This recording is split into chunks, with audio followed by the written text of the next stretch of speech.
যোগ্যতা কি তাদের যারা ইডিয়ানকে প্রশ্নবিদ্ধ করেছে? যোগ্যতা কি তাদের যারা ধর্ষণের সেঞ্চুরি করেছে? কলেজ ইউনিভার্সিটিতে আমরা প্রায় লক্ষ্য করি, আর মাদ্রাসার দিকে একটু লক্ষ্য করে দেখেন তো, কোন মাদ্রাসার কোন ছাত্র শিক্ষককে কখনো মারা তো দূরের কথা, চোখ রাঙিয়ে কথা বলেছে? ভার্সিটিতে আছে না নাই? শিক্ষক ছাত্রকে মারে না, ছাত্র শিক্ষককে মারে? ছাত্র শিক্ষককে মেরে কে সোজা হয়? অতএব আমি আজকের এই মাহফিল থেকে শুরুতেই যে কথাটা বলতে চাই, গোটা পরিবারকে কোরআন দিয়ে সাজান। বাড়িতে সুর একটাই বাজবে, সেটা হলো কোরআনের সুর। এই সুরের চাইতে শ্রেষ্ঠ সুর আর শান্তি আসবে। এছাড়া আপনি শান্তি পাবেন না। প্রত্যেকটি জায়গায় অশান্তির অস্থিরতা নিয়ে আমরা বসবাস করছি, অশান্তি নিয়ে বসবাস করছি। আল্লাহ রাব্বুল আলামিন বলছেন, আমি তোমাকে রহমত করে কোরআনটা নাযিল করে দিয়েছি, তোমার জন্য শেফা করে দিয়েছি। তুমি এটাকে ফলো করো, এটাকে মেনে চলো। সকল সান্ত্বনা আমি এর মধ্যে দিয়ে দিয়েছি, সকল হতাশা দূর হবে তুমি কোরআনটা পড়লে পরে। আল্লাহ তাআলা বান্দার জন্য এমন একটা শ্রেষ্ঠ আয়াত দিয়েছেন, যারা ছোট পারেন ছোট মিলিয়ে বলুন, লা তাকনাতু মির রাহমাতিল্লাহ ইন্নাল্লাহা ইয়াগফিরুয যুনুবা জামিআ। ও বান্দা, তুমি হতাশ হও কেন? কত গুনাহ তুমি করেছো, সমস্ত গুনাহ আমি তোমার মাফ করে দেব। লাউ লাম তুযনিবু লাযাহাবাল্লাহু বিকুম ওয়া লাজাআ বিকওমিন হাত্তা ইযনিবুন। ও বান্দা, তুমি দুনিয়াতে এসে যদি গুনাহ না করো, আমি তোমাকে দুনিয়া থেকে মিটিয়ে দেব, বাইরে বের করে দেব। এমন একটা জাতি দুনিয়াতে পাঠাবো যারা গুনাহ করবে আর চোখের পানি ফেলে ফেলে আমার কাছে কাঁদবে, আমি তার সমস্ত গুনাহগুলো মাফ করে দেব। অতএব আজকের থেকে গুনাহ শুরু, এরকম কিছু নাকি? ফেরেশতার গুনাহ করার যোগ্যতা নাই, কিন্তু আল্লাহ তাআলা মানুষকে গুনাহ করার যোগ্যতা দিয়েছেন। গুনাহ না করলে আপনার চোখে পানি আসবে কেমনে? আপনার চোখে যখন পানি আসে, আল্লাহ তাআলা এত খুশি হয়ে যান। আল্লাহ বলেন, বান্দারে, 7 সমুদ্রের পানি জাহান্নামের আগুনের এক কোণা নিভাতে পারবে না, কিন্তু তোর চোখের এক ফোঁটা পানি আমার জন্য যদি কাঁদে, তুই যদি আমার জন্য কেঁদে এক ফোঁটা চোখের পানি ফেলতে পারিস, 7টা জাহান্নামের আগুন তোর এক ফোঁটা চোখের পানিতে আমি আল্লাহ নিভাইয়া দেব। কার কথা? কার কথা? এর চাইতে আশাব্যঞ্জক কথা পৃথিবীর কোথাও পাবেন আপনি? পাবেন না। কেউ আপনাকে সান্ত্বনা দেবে না। বাবার কাছে যাবেন, বাবা বিরক্ত হবেন। মার কাছে যাবেন, মাকে বারবার ডাকবেন, বিরক্ত হয়ে যাবেন। ছেলে কি বারবার কিছু বলবেন, বিরক্ত হয়ে যাবে। কর্মী হয়ে নেতাকে বলবেন, বিরক্ত হয়ে যাবে। পৃথিবীর মানুষের কাছে বারবার চাবেন, বিরক্ত হয়ে যাবে।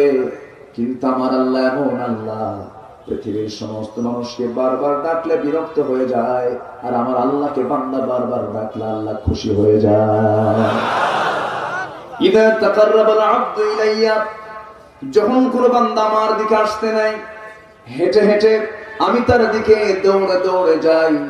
যখন কোন বান্দা আমার দিকে 1 পা আগায়, আমি তার দিকে 10 পা আগায় যাই। কার কথা? আসতে বলবেন না, কার কথা? কেউ আমার আপন না।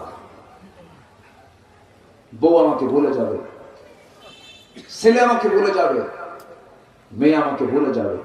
আজকে মরে যান, আপনার নাম ধরে আর কেউ ডাকবে না। আপনার ছেলেও বলবে, লাশটা ঘর থেকে বের করো। আপনি বড় মন্ত্রী, আপনি এমপি, আপনি জজ, আপনি ব্যারিস্টার, আপনি মরে গেছেন, আজকে বলবে লাশটাকে গোসল করা, লাশটাকে দাফন দিয়ে দাও। আমার নাম হবে কি? আরো জোরে, আমার নাম কি হবে? কিসের তাকাব্বুর? কিচ্ছু না।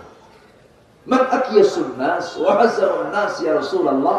সবচেয়ে চালাক লোকটাকে রাসূল বললেন যে মৃত্যুর কথা বেশি স্মরণ করো। আমরা মরার কথা বেশি স্মরণ করব, কোনো অহংকার থাকবে না। কোনো হিংসা থাকবে না, কোনো প্রতিশোধ থাকবে না, কোনো ক্রোধ থাকবে না। আল্লাহর পছন্দের বান্দা কারা? الذين ينفقون في السراء والضراء والكاظمين الغيظ والعافين عن الناس والله يحب المحسنين। জোরে বলুন আল্লাহু আকবার। যারা ক্রোধকে সংবরণ করে, মানুষকে মাফ করে দেয়, ক্রোধ সংবরণ এবং মানুষকে মাফ করে দেওয়ার যোগ্যতা যে বান্দার মধ্যে থাকবে, আল্লাহ সেই বান্দাকে জান্নাত দিয়ে দিবেন। কিন্তু আজকে আমাদের সমাজে, রাষ্ট্রে, সব জায়গায় চলছে ক্ষমার নীতি না প্রতিশোধের নীতি? ক্ষমা না প্রতিশোধ? ক্ষমা না প্রতিশোধ? আমার নবীজি যে মক্কার মানুষের হাতে আঘাতপ্রাপ্ত হয়ে, রক্তাক্ত হয়ে মক্কা ছাড়লেন, সে রাসূল যখন মদিনা বিজয় করলেন, প্রতিশোধ নিয়েছেন না মাফ করে দিয়েছেন? মাফ করে দিয়েছেন। প্রতিশোধ নিলে পরে এটার তৃপ্তি কিছুক্ষণ, আর মাফ করে দিলে এটার তৃপ্তি হলো সারা জীবন। মাফ করতে শেখে না যে মুসলমান মাফ করতে জানে না, সে মুসলমানকে আল্লাহ মাফ করবেন না। সম্মানিত ভাই, অনেক কথা আছে, এক রাত তো আমাকে মূল আলোচনার দিকে আস্তে আস্তে চলে যেতে হচ্ছে। তাহলে কোরআন আমরা মুখস্থ করতে চাইলে কি মুখস্থ করতে পারবো? রহমত লাগবে কার? কার রহমত লাগবে? আল্লাহ তাআলা এখানে সানুকরিউকা ফালা তানসা যে সূরাতে বলেছেন, সেই সূরাটাই আমি আজকে তেলাওয়াত দিয়ে শুরু করেছি শেষ দিক থেকে। সূরাটার নাম হলো সূরাতুল আ'লা। সূরাতুল আ'লা। আ'লা মানে, আ'লা ইসমে তাফজিল থেকে এসেছে, সবচেয়ে উপরে যিনি। আলা মানে হলো উপর, আ'লা মানে হলো সবার উপর। সবার উপরে তিনি, তিনি কে? আসতে বলবেন না, তিনি কে? তিনি কত উপরে আছেন? এটা কি আমরা যেতে পারবো? দুনিয়াতে থেকে যেতে পারবো আমরা? দুনিয়াতে থেকে একজন গেছেন, আল্লাহ তাকে নিয়ে গিয়েছেন। তিনি কে? মুহাম্মদ সাল্লাল্লাহু আলাইহি ওয়াসাল্লাম। তিনি আরশে আজিম পর্যন্ত গেছেন। আরশে আজিমটা কোথায়?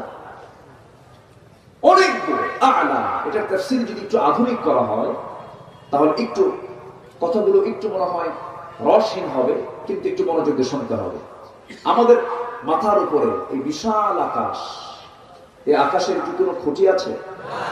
বেগাইরি আমাদ, কোনো খুঁটি নেই। আচ্ছা, এই আকাশটা কত মাইল দূরে কে বলতে পারবে? না। সূর্য কত দূরে? এটার একটা অনুমান অনেকে বলেছেন 9,30,00,000 মাইল আনুমানিক। আচ্ছা, এই সূর্য থেকে আবার কিছু তারকা আছে